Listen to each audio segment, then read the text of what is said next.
Hey YouTube, Maika here. So in this video, we're going to unpack whether or not Haitians are Latino, Latina, or Latinx. Let's get into it. Okay, so when Maritza and I sat down to write Dear Haiti, Love ALAINE, we knew that we wanted our main character, ALAINE Bopala, to be writing an assignment for her class where she would have to unpack the history of a Latin American country. And the reason why we selected that, I guess, is because in the back of our minds, we knew that Haiti is technically a part of Latin America. But when you ask any Haitian person if they identify as Latinx, they will kind of look at you funny, or they will immediately say, no, I'm Haitian, like that's it. So in our research, we were able to uncover a few things that I'll be able to share with you today. So first things first, what are the Latin American countries? So I went to Britannica.com and I just looked at what are the list of Latin American countries, and the definition of that is this. Latin America is generally understood to consist of the entire continent of South America, in addition to Mexico, Central America, and the islands of the Caribbean, whose inhabitants speak a Romance language. What's a Romance language? Languages like French, Spanish, Italian, Portuguese, that kind of thing. And then they went on to list the countries and the territories, or the constituent entities, as they're called, that are Latin American. So here they are in North and Central America, South America, the Caribbean, and the dependencies and constituent entities. Ready? Here we go. Belize, Costa Rica, El Salvador, Guatemala, Honduras, Mexico, Nicaragua, Panama, Argentina, Bolivia, Brazil, Chile, Colombia, Ecuador, French Guiana, Paraguay, Peru, Suriname, Uruguay, Venezuela, Cuba, Dominican Republic, Haiti, Guadeloupe, Martinique, Puerto Rico, Saint-Barthélemy, and Saint-Martin. So those are the list of all of the countries that are Latin American. And it's clear, like in this list, like Haiti is included. But even so, when I think of Latino or Latina or Latinx, which, pause, if you have a problem with me using the word Latinx, you could go on to another video because this ain't the one for you. Okay, thanks. Back to business. So for me, when I think of somebody who identifies as Latinx, for the longest time, the person or the people that embody that were folks like Shakira, Jennifer Lopez, Ricky Martin, Mark Anthony, all of these different types of people. And what do they have in common generally is that they're white. When we think of Latinos or Latinas or Latin America, it is a concerted effort for us to be able to think of Latinos or Latinas as only white. That is not a mistake. There are so many countries in Latin America who subscribe to whitening of the race, or blanqueamiento, if I'm pronouncing that properly, which essentially encourage people from Europe to come to these Latin American countries to then have kids and further whiten the race of the different Latin American countries. And so many of these Latin American countries decided to subscribe to this idea of whitening the race because their countries were full of people who were not white.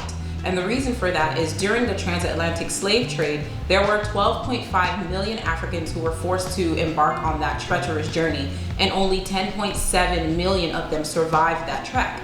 And when you look at the United States, about 388,000, so that's a little less than 400,000 of those slaves went directly to the United States at the time. So that means the entire difference of that were going to Latin American countries, the Caribbean, and all of those different places that I mentioned. So when you think of this, it means that these people who lived on these Latin American countries were a lot of times Black, and they didn't want for that to happen because it meant that there would be slave uprisings, people would maybe eventually get their freedom and demand their right to live their lives freely. And this caused a lot of, I would say, turmoil in these countries, and they thought that the best way to combat this was to just get and bring on more white people. So when you have this idea of Latin America, percolating in the back of your head, it makes sense why a place like Haiti would not be considered Latin American to some people, because they're like, oh, this is an island full of Black people. They are a Black republic. They literally said that we are going to claim our independence so that all of the Black people of this country could be free. And Haiti has done a wonderful job, I would say, of retaining so much of its African heritage, and that retention of its heritage will make someone think like, well, because they identify and lean into their Africanness, then that means that they are not Latin American. but I would say that it is the inclusion of the black slaves that truly identifies these islands and these countries and these places as Latin American, because the Latin American or European people who are going over to colonize weren't just arriving and saying, wow, this looks like a nice place, we're just gonna stay here. They said, wow, this looks like a nice place, we're going to stay here, we're going to, you know, force the indigenous people of that land to work for us for free, forced labor, and then after we have killed them all off, we need more labor, and we're going to bring in African people to then continue that the slavery and the systemic oppression. So to me, if someone is Haitian and they say, you know what, that Latino, Latina, Latinx stuff, that ain't for me, I'm not gonna identify as that, I have no problem with that. In fact, if someone is Haitian and they say, I'm not Latino, I understand. At the same time, if someone says, you know what, I'm Haitian and I am going to identify as Afro-Latino or Afro-Latina or Afro-Latinx, then I'm like, okay, do you? Because at the end of the day, you can't impose your own beliefs on someone and say this is how you should or shouldn't identify. And I think it's important for us to even note that because of Haiti, so many other Latin American countries have gotten their freedom. People know of Simón Bolívar, who is, you know, the great liberator of Latin America, as he is known.